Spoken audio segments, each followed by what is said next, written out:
Oh boy, what a lovely day to talk about Five Nights at Freddy's. Darn, I guess I don't have any topics off the top of my head. Oh, hey, a door that leads to a room full of ideas. Oh, it's locked. You better believe it. Oh, hey, Red. Viewers, Red viewers. Glad we're all caught up to speed. Come on, veer me! I can't anymore. Just give me the video topic. Well, since you're so eager to know, I'll just lay it on you. If you talk about every single Hello Neighbor game, I'll give you the key to the room. Okay.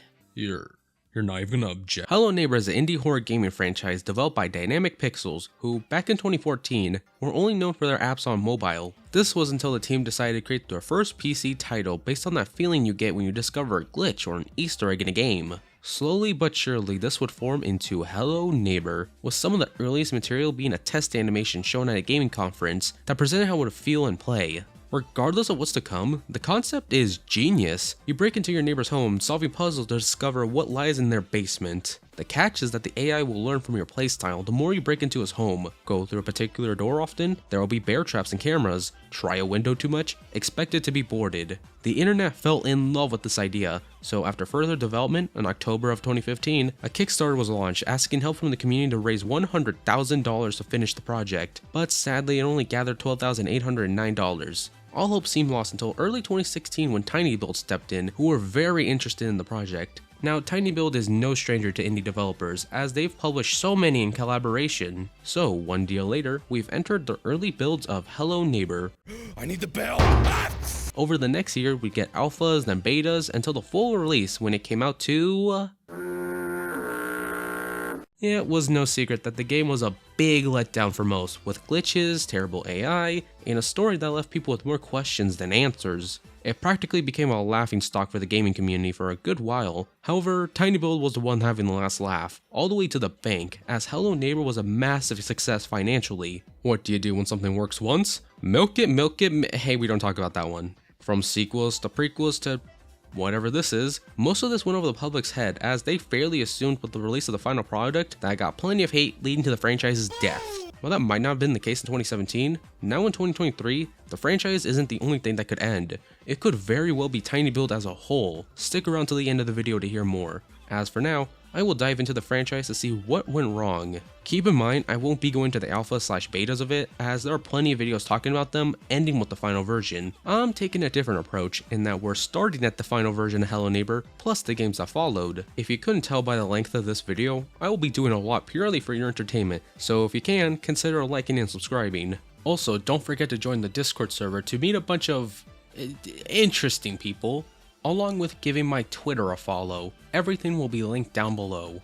Anyways, one teensy tiny thing I should probably mention beforehand, I may or may not have enjoyed these games when they first released. I know, but calm down, stock gas sound effect. I promise I grew out of it. It doesn't really matter now though. Let's undo all progress of growth to relive trauma and experience new ones. Let's jump right into... December 8th, 2017, Hello Neighbor was released to terrible reviews, as previously mentioned. How is it 5 years later? Is it as bad as everyone made it out to be? Well, let's go over it act by act. Act 1 begins with you kicking a beach ball down the street until you notice some suspicious activities with your neighbor. After being caught, we're sent back home and, yeah, just kinda thrown into it. There is enough context given thanks to the cutscene that played beforehand, showing exactly where the key is, with the goal being to figure out how to get there. It really isn't all that terrible, with puzzles being solid if you're looking around enough. An example is how you'll come across a locked room, but if you go outside you'll see a small little gap showing a lockpick inside, along with other useful items. Searching around more, you'll find a key that doesn't look like the lock from earlier. Instead, it's hinted to have another purpose by being right under a car toy. Attempting to use it on the neighbor's car unlocks the trunk, giving you a magnet that can be used through the small window to grab the lockpick, so now you can enter the room to gather all the items inside. I'll spoil it now, this was easily the best act in the entire game, as once we get into the basement everything goes downhill, with the neighbor eventually catching up, leading him chasing you through a tight hallway that goes straight into a locked door. With nowhere to run, we accept our fate, leading to Act 2, and oh boy is Act 2's quality going down harder than the little roller coaster you go on later. I should probably mention it now since this is the last we see of them, but whenever the neighbor catches you, you'll have a rare chance to teleport to a dream world? I don't know exactly. What I do know is that it explains the neighbor's past in a very cryptic way. So from my understanding, the neighbor once had a big old happy family, then lost his wife due to a car crash, and then also his daughter with a fall big enough to make Sans Undertale blush. That's all we get in this title regarding backstory. So now, in the present, we have to escape the neighbor who has done some renovation to the place since we were last up here. We go around solving puzzles with multiple ways to exit. The route I went with was to get the red key, so I don't know if it was because of that choice that led me to realize these puzzles were a big step down for the last one. I unlocked this mini version of the house that unlocks certain places of the big house when you open the doors inside. The confusing part comes from how the bathroom is on the top floor when that was below, and how the lever room was on the bottom floor when that was on the top floor. Like, what was the point of that? There's no reason to display it like this. It's small things like that that overall give a negative experience for stage 2. It doesn't help that the neighbor has become more of an annoyance than anything scary, like the admittedly little he had in the previous level. Once finding the red key, we make our escape, then get a jump cut to the main character as an adult, now being evicted from his place for what I consume is not paying rent. You'll get your rent though when you fix this damn door because it's locked 24/7. After leaving the apartment, we're able to go back to our childhood home that comes pre-installed with reliving trauma. Oh, you shouldn't have. No, really, you shouldn't. Once settled into the place, we fall asleep and wake up to the neighbor back across the street, with his place at its biggest yet. You can see where this is going. Sneak into the motherfucker's place to solve puzzles. However, this act decides to shake things up, so I'd like to turn your attention to the new rooms they call fear rooms. What are fear rooms? Dumb. Okay, fine, I'll actually talk about it. There are 3 of these rooms in total, representing the neighbor's trauma. I think this is meant to be our dream. Oops, did I just say that out loud? The first one is a grocery store where you need to collect items to pass. To figure out what you need, you'll need to check out what everyone else is carrying in their carts. Who are mannequins? I don't feel like questioning this now so far into the game. It's best to keep your distance from them. If they catch you, you'll be sent back to the start. So to make them not do that, you have to crouch. Okay. We do this repeatedly until we get our items and make it to the end. This one is the least worst of them all. Like the game itself, it's only downhill from here. The second fear room has you shrunk in a big pantry that you must make your way up via platforming. This one is worse simply because Hello Neighbor clearly wasn't made for platforming. You'll constantly be unsure where to jump or even if you'll make it. I guess it's kinda cool in the end. Once you've beaten it, you'll get the ability to do a double jump. It sure would have been nice to have that before, but hey, better late than never, I guess. All of that though doesn't compare to the school fear room. I mentioned at the start of the video, I played these games quite often, and even I hated this section like everyone else. You start at the back of the class and must traverse your way to the end, hiding in lockers so the mannequins don't catch you. Sounds simple enough, huh? Until you realize there's a back and forward system where it's either a bunch of students or the teacher after you. The best time to leave is when the teacher's after you, though it's completely luck based whether the AI will be dumb as shit or smart as shit. There was a point where I hid in a locker and the teacher was just camping there. Thankfully, over time I did get a little better at this game via exploiting, but don't let that take away from the fact this is easily the worst part of the game. Honestly, it's best summed up as a damn if you do, damn if you don't situation. Even with this being the worst, that isn't to say the game gets a whole lot better, as once we're in the basement, we're practically in the act finale. What happens in this amazing climax? A giant neighbor comes in and starts the first boss fight. Yes, first, we'll get to the other one later. For now, just someone explain what this is. Okay, so you do a bunch of puzzles to knock down the neighbor who was just standing there. He does nothing throughout the entire quote-unquote fight. He couldn't even bother to at least look at the player. If I'm being frank, I'm more interested in learning the lore behind this level, like the canon reason he just stands there. My theory? He's stupid. Once I exploited the game to get on the house on the back, totally beat this stage legitimately. We're now in the hallway showing the story of the Shadow Man who appeared after the neighbor's kids went missing, or how this game likes to say, simming.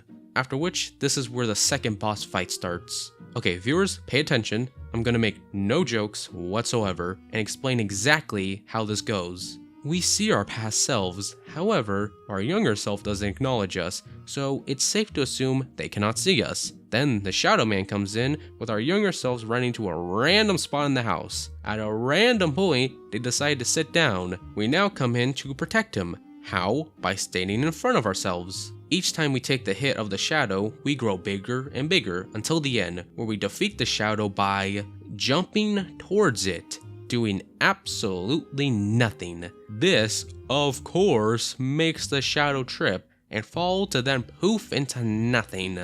We get one last sighting of the neighbor, where he looks at us sadly, then the door. We leave the place, waking up revealing that all of Act 3 was just a dream. Do you see why I didn't crack a single joke? Because this whole section is a joke! Not even, at least you feel joy from one of those. This one leaves you upset and confused with how mistreated the game was. Overall, Hello Neighbor is a terrible experience. Labeled as horror on Steam, the only scary thing I got from this experience was realizing people paid $30 for this junk. The Steam page doesn't even accurately display the actual product, with most of the screenshots being from an early version that the public cannot access. I haven't even mentioned the bugs that plague the title both on release and now, but the fundamental flaw of an AI that simply wasn't designed for this. What's the point of talking about that though? It's what made the series so infamous. After playing this game and getting the story, I'm only left with one question. Could it get worse? Well, let's find out with...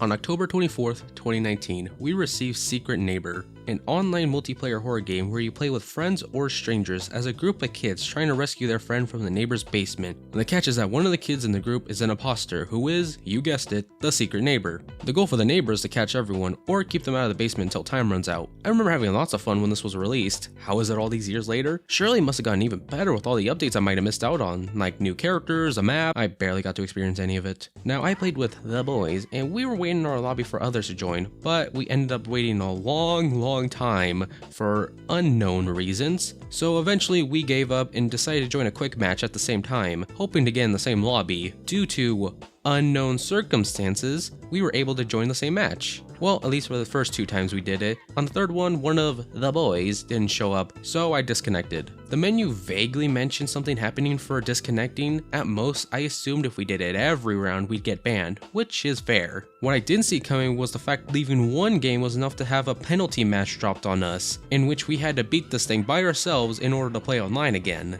Tell me, in what world does that make any sort of sense? So with only playing about 2 games, I took this as a sign that this is where I should stop. Since that was disappointingly short, I figured I would make it up to you watchers by explaining what I remember back from 2019. In terms of the main kids you play as, here is a rapid fire of each one and what they do. Leader can speed up nearby players and blind the neighbor if he's close. Brave can escape the neighbor when caught. Inventor can use cogwheels that give him useful items. Scout has a slingshot to fire nuts at the neighbor. Detective has a photo on him at all times showing the whereabouts of important key items. And Bagger has an extra inventory slot, with a chance of getting another one if he's carrying multiple items on him. As for the neighbor at launch, there was his normal form where you could put down bear traps along with having a rage mode that, when hit 5 times in a row, grants you a speed boost and invulnerability to anything thrown your way for a short period of time. There was also an alternate mode of his clown form that could throw smoke bomb to block vision. He can also blind kids for a short period of time if they escape his arms. And lastly, a camouflage mode where you can become a random object, with the catch that you have a small mustache that can only trick players who aren't paying too much of attention. That's practically it for what I remember, with there only ever being one house. I wish I could say I did more, but yeah. At most, I got to play as the butcher neighbor, which was pretty fun, with me being able to grab players from afar. Other than that, I'm left speechless with what happened to this game from when I last played it to now. There seems to be a bear trap every 5 feet from each other, along with key items you need to progress being so well hidden, I kid you not, I wasn't able to find a single one of these throughout my multiple runs compared to 2019, where it all felt fair and balanced. It could go either way, with the neighbor outsmarting everyone, or the kids strategizing the perfect team up to unlock the door. Now the neighbor will always win because barely anyone is playing the game, and those who do not bothering to work with anyone, like the game heavily pushed with most of the classes. What even is the point of talking about this anymore? Well, other than the fact it's still being updated to this day, with a pretty big one relating to Hello Neighbor 2 that happened in October of this year. Just let it go, it's over. There's even a new game mode called Brawl, which I would be happy to tell you about if anyone actually bothered with it. A quick YouTube search made it obvious to why I couldn't find anyone. The mode consists of 2 teams. The goal is to knock down more players from the opposing team, with each knockdown giving your team a point. Repeat this action for practically 15 minutes. Once time's up, whichever team with the most points wins. From the footage, you'll see they removed the special ability each character had, not bothering at all to try maybe altering it to fit this mode. Now we've lost that element of what could be useful in favor of whoever you think looks the most neato. Even if I found a match, I imagine this mode would become really boring within 5 minutes. While I don't have personal experience to back up that claim, I can use the point that you're already bored watching this footage. I know I am. For $20, I'd say Secret Neighbor is worse than Hello Neighbor, because at least with that one you can play it. Now should you? No, but hey, at least you have options. Unlike this one where you can't even join a game with enough players half the time. Let's hope things get a little better with. December 10th, 2019, Hello Neighbor Hide and Seek releases. It might be the worst one yet. Serving as the prequel meant to explain the falling of the neighbor's family, which was briefly teased in the full release, does it succeed in delivering a decent story? Kinda, yeah. For the worst one, I found the narrative to be the most enjoyable. Speaking of stories, about a year before the game came out, the first book of the franchise came out and was titled Hello Neighbor: The Missing Pieces. It's important to mention because this is where we get the names of the characters we've learned so far, like the player from the first game being named Nikki Roth, while the neighbor is named Theodore Peterson. I mean, you know, it looks better on a figure than neighbor or kid. However, that wasn't all the book revealed, as we get to know the whole Peterson family. The brother is Aaron, sister is Maya, and the mother is Diane. Don't bother remembering the last one. Or the second one. The story focuses on Peterson's children as they play hide and seek. While they're playing, both parents go out. Unfortunately, it's only the dad who comes back, as the mother passed away to a car crash they got in while out. Now, the family's left to cope with the tragedy of the situation, with the grief having a different effect on each member, with Peterson completely shutting himself out, Maya lost with herself, and Aaron filled with rage. Aaron, with his rage, starts bullying his sister to the point where he steals her doll up to the roof. Once she retrieves it, he accidentally knocks her down the roof, which kills her. I bet you think this sounds like a solid storyline that can get pretty emotional, right? Here's the catch. None of this reflects the actual gameplay of it. This right here, what you're looking at, that's it. This is what you're playing. As Maya, you must hide from your brother as you both play pretend. The end goal is to retrieve all the collectibles in your imaginary world. Stage 1 has you collecting animals, Stage 2 has you collecting money bags, Stage 3 has you collecting babies, Stage 4 has you collecting brains, and Stage 5 has you retrieving your doll from Aaron. I'm so baffled at what this game even is. Does this even qualify as horror anymore? What's so scary about it? Was it the fact that this is the first time we saw the neighbor without the gloves on? Because boy, I will lie to you, that got me the first time! Anything positive I could have given this game with its story has been completely thrown out the window because of how boring the gameplay is. It doesn't at all try to spice things up. I thought it might happen in level 3, as you start unable to exit the room without putting an oven mitt on, as the handle is too hot. It wasn't much, but at least this could add something different. The problem? This was the only time it happened. I don't understand how anyone thought going around a big map to collect items in the most random spot would be fun. To be fair, sometimes there will be a puzzle behind it that makes sense, like in Stage 1, where you'll see a bird flying in a circle, so naturally, you go around the area to see what you can do, until you find a toy gun you can use to shoot it down. That, however, isn't the majority. The majority is collectibles being in the most random spots for no reason. Again, with Stage 1, I ended up taking so long to find the animals that the game decided to just tell me where it was. Where was it? In this random corner of the map. I wish I could say this is where the problems stop. It doesn't. If you get caught, you're punished by having Aaron take one of your collectibles in your basket. Do they tell you which one he took or where he took it? Nope. I found myself restarting the level whenever that happened, as at that point, I knew it was quicker to redo my progress than drive myself mad by looking everywhere from one item. When this released, I was so confused why no prominent YouTuber was playing it. After playing it myself for the first time in many years, it's clear as day to why. It's simply not fun to play or watch. You're better off googling the launch trailer for the game, as that gives you the whole story of what happened without the terrible gaming experience. Overall, Hello Neighbor Hide and Seek, there really isn't much left to be said. It's bad, not worth $30 in the slightest.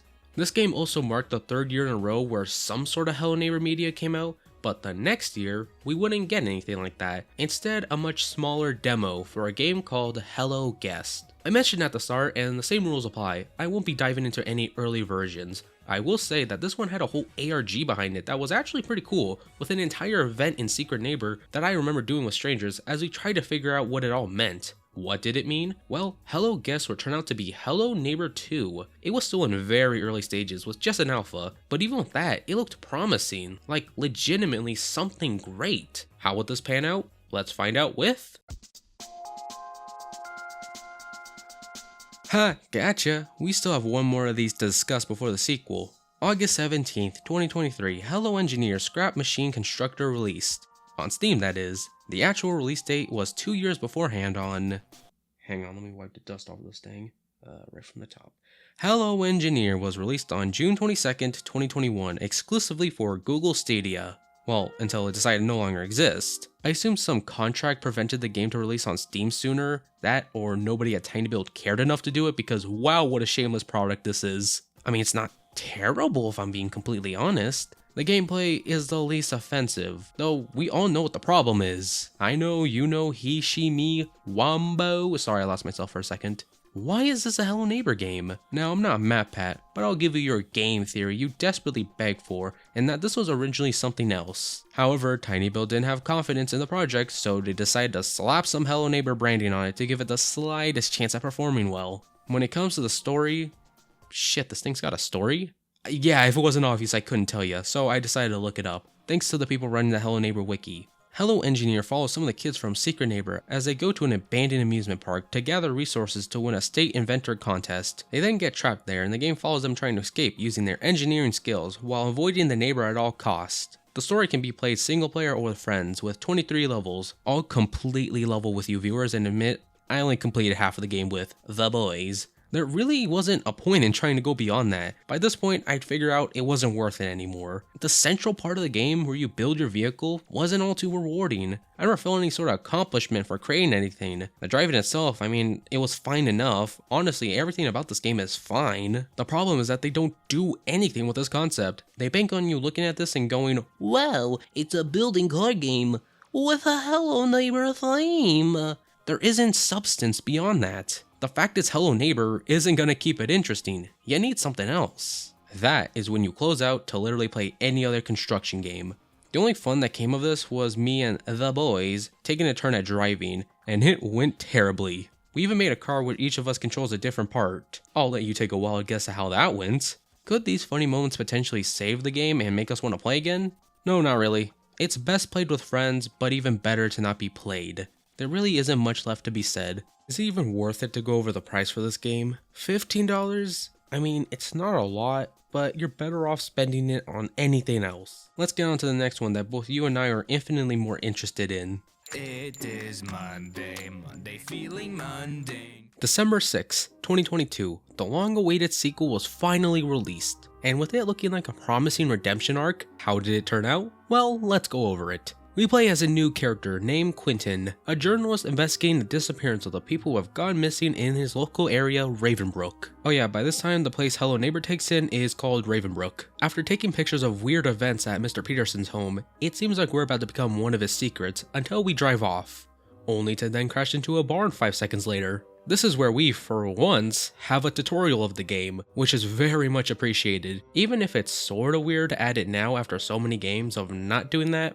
but I digress. Once we exit the barn, the neighbor hits us with a shovel, knocking us out while also taking our camera. Hours later, we wake up in our office with a monitor next to us, indicating us to go back to the house, which is where the mystery begins. This game decides to take a whole new approach. Instead of having one house that slowly gets bigger as the game goes on, we're now given 5 smaller houses to explore, each with its own enemy to avoid. The first house is Mr. Peterson's home, except there's a cop there as now the place is a crime scene. The second is a bakery/home. The third is more outside of Ravenbrook. The fourth is the mayor's home. And the last one is the museum Mr. Peterson now lives in after being forced to move to avoid the cops. The way the game works is that by day, you'll be breaking into certain homes to retrieve items you'll need later. Once you have that item, it turns night, and you must go to the museum where you'll use the new item you just got to unlock more secrets within the museum. Call me crazy, maybe this happened from how many terrible games I've played, but this one wasn't bad. I had a fun time with it, really enjoying the premise. Of course, that isn't to say the game's without its flaw, as the AI is still terrible, plus the ending, which we'll get into more detail in just a second, is very lacking in satisfying the player. The puzzles though are way better, and I never felt lost while trying to complete them. Hello Neighbor 2 is the first one where I could say you don't need a YouTube walkthrough on standby, like the series is infamously known for. Another thing I want to praise is the graphics. I never touched on them until now as they weren't anything worth mentioning. This one, however, is an exception, as it feels like they decided to really step things up, making it feel like the next-gen experience for this franchise's standards. What wasn't a step up was the ending. Once you retrieve the final item from the mayor's house, you go to the museum to use that item, solving the last puzzle. This in turn allows you to rescue Aaron, who you saw get kidnapped at the start. Once we're about to save him, however, the neighbor decides to trap us in the cage while taking Aaron downstairs. We then escape the cage, and then almost the house itself until Peterson steps in. What's he gonna do? Meet God, I guess, after a whole bird statue hanging above the ceiling suddenly falls on him. I'm half joking, it doesn't kill him. This is where the game just kinda sort of ends. It feels very lackluster, like we only got half a story. We get a bit more with a recent update that came out while writing that has a whole new area to explore, with the main antagonist being what they call the Guest. The identity of this supposed masked figure is a mystery and is rumored to haunt the town of Ravenbrook, causing all the strange events to occur. In this new section, we collect wood for building. We use our building skills at a nearby church to get all the way to the top in order to release the bell down to the floor. The crash from it creates another section for us to explore, leading to a whole new ending. But we're using wood to build, you say? Okay, Tiny Bill, just asked to be in Fortnite already. I mean, come on, the Guest would be pretty cool in the Fortnite shop. Speaking of which, the Guest is a really well done concept, with him always lurking around the corner. The AI for him is a big improvement from everything we've seen up until now, and actually gets me really excited about what this character will add to the franchise, if it keeps going. As stellar as the Guest is, it is pretty upsetting this is the only amount of time he gets in the whole game, unless you want to count the intro, but like, come on, what kind of presence is that? This new area, like I said, gives a whole new ending in which Diane and Maya return as mannequins? The game doesn't further elaborate on this, so neither will I. And that was Hello Neighbor 2. It's a fairly solid game with fun puzzles and environments, even if the AI is a bit questionable. For $40, I'd say give it a shot only if you can find it on sale. What I'll say you can completely skip though is the DLC released on the same day as the sequel's launch, where you can either buy them separately for $15 a pop or get everything in the deluxe version for slightly cheaper. There is a third DLC you can get or have included in the bundle, however, it's just a mini helicopter you can fly at any point during the main campaign that also comes with a grappling hook, making it useful for grabbing items high up. As for the extra DLC levels, there isn't really worth anything mentioning in them, more so outside, with it receiving mixed to negative reviews, with the library one being unbeatable for the longest time due to a bug. That's where I'll stop though, since I want to leave this on a positive note, as Hello Neighbor 2, like I said, is pretty solid, so at least we can end the video on a positive note, right? Wait, there's another?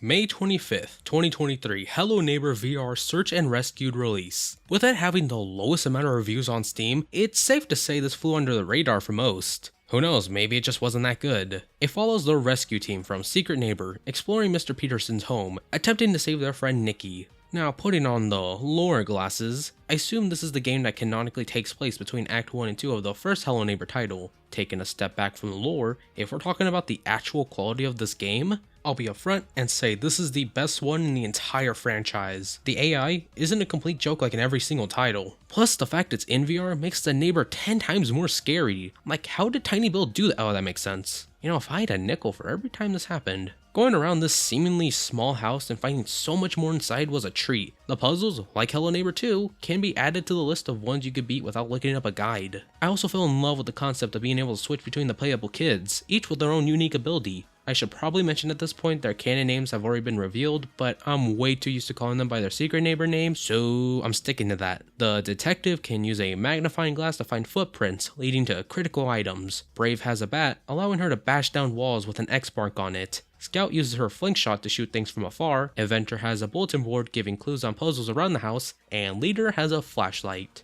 Yeah, look, they can't all be winners, okay? The part I most enjoyed from my playthrough was that each kid was in their own small area, which you had to use to your advantage to help others. An example of what I mean is how I found a key as Scout for the basement, however, I had no way to get in there, at least as her, so I dropped my key through a thing. I'll be honest, I don't know what this is. Then I switched to Detective to retrieve the item, to only then get blocked to the basement by a gate, so I decided to drop a key through a small hole I found earlier. Then lastly I switched to Leader, who I knew could get to this area, leading me to be able to unlock the basement. Moments like that I felt so rewarded for understanding the house's layout. I haven't even mentioned the inside of the basement. I couldn't be less prepared for what was about to transpire, as I assumed I was near the end when in actuality, this was only the halfway point. Like I said, I used Leader to unlock the basement, then I went down it only to be met by a fireplace and a nearby code. This was a code I couldn't use, but instead switch to the other kids and have them use the code in other rooms that lead to a valve. Each of the kids were able to turn their own valve and get sent to a dream world,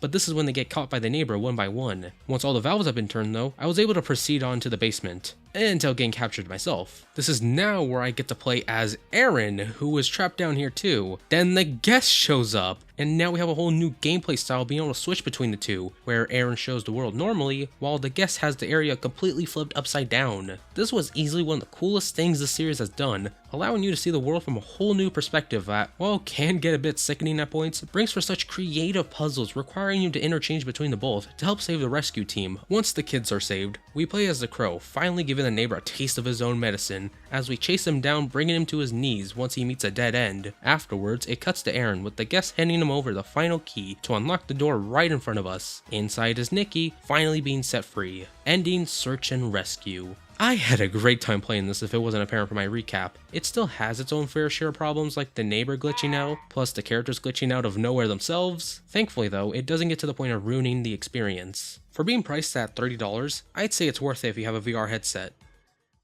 There you have it. The Hello Neighbor series has been a rocky one with highs and lows. Would I consider myself a fan now since I found games I've enjoyed? Yeah, I wouldn't go that far. At most, I'd say I'll be watching from a distance for whatever the series does next. Now we must bring ourselves to the question of the video. Even though I said I wasn't going to be talking about the early versions for either Hello Neighbor 1 or 2, here's the thing. I lied. Hello Neighbor ruined its reputation for the majority because of the promises made in these early versions that 9 times out of 10 didn't get delivered. The first game was set out to be a stealth horror with advanced AI learning from your mistakes, with the final product turning into some platforming confusing mess. The neighbor can't ever be taken as a severe threat, with some later levels having to completely break down when going to any floor above the first one.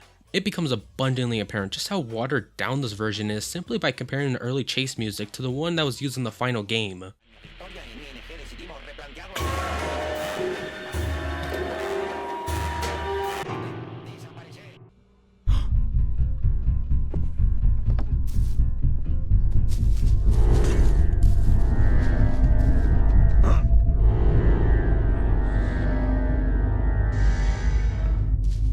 I don't at all get scared by the second one. I feel like I'm rushing to get to the bathroom before I shit myself. Yes, I made a poop joke. What are you gonna do about it? Hello Neighbor 2, while looking decent by itself, can be shredded to pieces by those following closely as it developed. The promise of the guest boiled down to 3 seconds of screen time. There was also a whole other system called neural network AI meant to be used on the neighbor that was heavily marketed, only to be dropped last minute after many people had already pre-ordered, with no public mention that the feature was removed. And the idea of Ravenbrook being an open world to explore kind of made into the final product. However, you have no reason to leave the area you're in, as everything you need to solve the puzzle is there. Even the one I found the best, Search and Rescue, had its problems of being unplayable for most users at launch. Not to mention the questionable spin-offs, dead online game, and terrible TV show pilot from awkward writing and animation led to Hello Neighbor losing most of the fans, including myself. It looked like Tiny Build was only milking this thing until the money stopped printing, which is a shame because now things are looking better. Remember the pilot I just mentioned? They made a whole show off that with a full season containing 6 episodes. And you know what? I actually enjoyed it. It wasn't anything spectacular, but definitely still a good time. The writing improved, the voice acting, and okay, well, not the animation. Besides that though, I genuinely recommend the show if you ever liked Hello Neighbor, though I don't imagine winning anyone over who wasn't. Hello Neighbor 2 wasn't all that bad when most of the bugs got fixed, plus the guest did find its way with a whole update dedicated to it. The following VR title I mentioned multiple times is good fun. Even with all the great stuff now, sadly I can't blame anyone if they told me they couldn't be bothered by the franchise anymore. Tiny Build had too much of a history up until this point about promising something great, only to deliver mediocrity. That right there is how the franchise ruined its reputation. Had they been more honest about Hello Neighbor 2, improved the pilot before release, and generally given more polish to not only the VR title but to all of them, I think Hello Neighbor could have been in some sort of redemption arc. Unfortunately, that isn't the timeline we're in. Instead, as I've been leading up to, Tiny Build, according to multiple sources, will be out of money by the end of January 2024. Numerous locations have already been shut down, with many layoffs due to unperforming games, lawsuit settlements, and generally unfortunate, unsafe environments. While Tiny Build has various other games under its belt, it should come as no shock that Hello Neighbor is, or potentially was, the golden goose. When that stopped working, the whole business kinda goes down with it. I'm hoping for the best. Maybe this could have a happy ending, since there is a mention that if they can't secure funding, there will be a future of some sort. But for now, who knows? Oh, alright. I talked about all the games. Can I have the key now, Red? Red? I'm gonna be completely honest with you. I fell asleep after about 5 minutes of you talking, so I'm just gonna assume you did what I asked. Great. Whatever. Time to see what fantastic idea I could do from the amazing FNAF Idea Room. Alright, I can talk about the actual game for once.